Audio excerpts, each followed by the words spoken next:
BRICS zirvesine biraz daha yakından bakacağız şimdi. Rusya Devlet Başkanı Vladimir Putin, BRICS zirvesiyle birlikte ülkesini uluslararası alanda izole etmeye çalışan ABD ve Batı'ya karşı gövde gösterisi yaptı aslında. Zirvede Türkiye'ye ortaklık statüsü de verildi. Peki Kazan'dan hangi mesajlar verildi? Haberimizi izleyelim.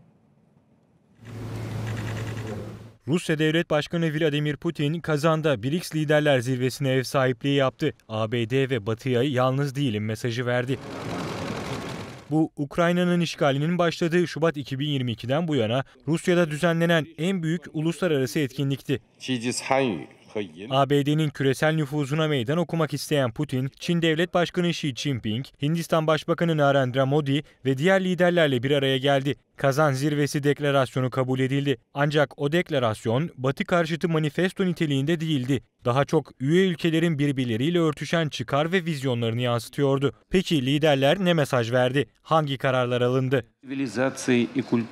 BRICS'in genişleme süreci ele alınan önemli konular arasındaydı. Aralarında Türkiye'nin de bulunduğu 13 ülkeye ortaklık statüsü verildi. Rusya yeni ekonomik ve ticari platformların kurulmasına dair de öneriler sundu.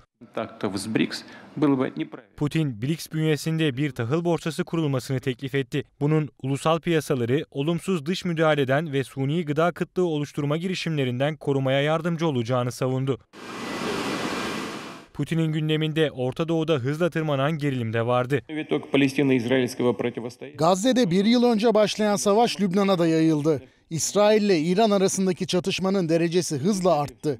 Tüm bunlar zincirleme bir etki oluşturuyor ve Orta Doğu'yu tam teşekküllü bir savaşın eşiğine getiriyor.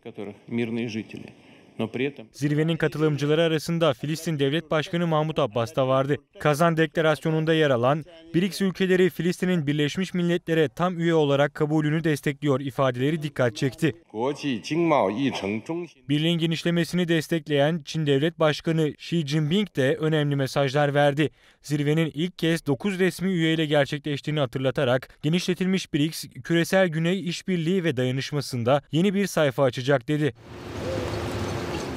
BM Genel Sekreteri Antonio Guterres de zirveye katılan isimler arasındaydı. Ancak bu katılım Ukrayna'nın tepkisini çekti. Rusya'nın Ukrayna'yı işgaline karşı çıkan Guterres, 2 yıl sonra ilk kez Putin'le bir araya geldi.